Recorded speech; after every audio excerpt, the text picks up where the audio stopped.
responsibility. Our votes decide who becomes the President of the United States. Unfortunately, the U.S. election system isn't that simple. This is electing a U.S. president in plain English. It's easy to imagine every U.S. citizen's vote being counted together on Election Day, but this is not the case. U.S. elections are not decided by the total or popular vote, but individual states. Let me explain. It starts with your vote. On Election Day, you'll vote for president and their vice president. You get one choice. Then, all the votes in your state are counted. The candidate with the most statewide votes becomes the candidate your state supports for president. This happens across the country until each state has selected their candidate. We end up with most of the 50 states and the District of Columbia voting to support one candidate each.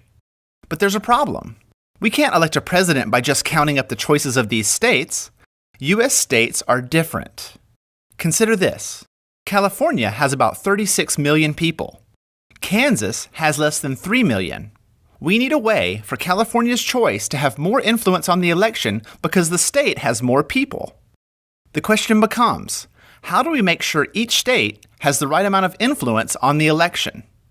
Well, we need a way to account for the population of each state. As an example, let's consider my home state of North Carolina. Like every state, it is divided up into congressional districts that are based on population. North Carolina has 13 districts, California has 53, and Kansas has 4. When it comes to a state's influence on the election, the number of districts matters most. More population equals more districts equals more influence. The influence a state has in the election is measured by the number of electors. This number comes from the number of districts in a state plus the number of U.S. senators, which is always 2. North Carolina has 15 electors, while California has 55.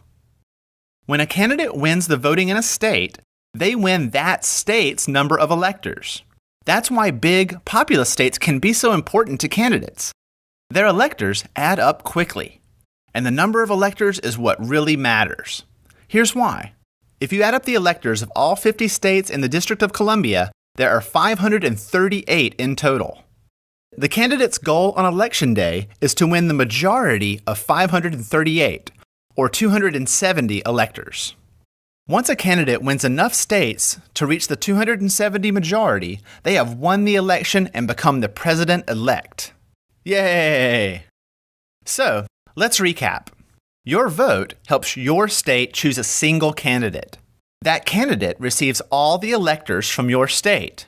The candidate who can win enough states to reach 270 total electors wins the national election and becomes the president-elect. Then, on the following January 20th, the president-elect is sworn in as the next president of the United States. And it all starts with your vote. Make it count. I'm Lee Lefevre, and this has been Electing a U.S. President in Plain English on The Common Craft Show. One more thing. The Common Craft store now offers downloadable versions of our videos for use in the workplace. Find them at commoncraft.com/store.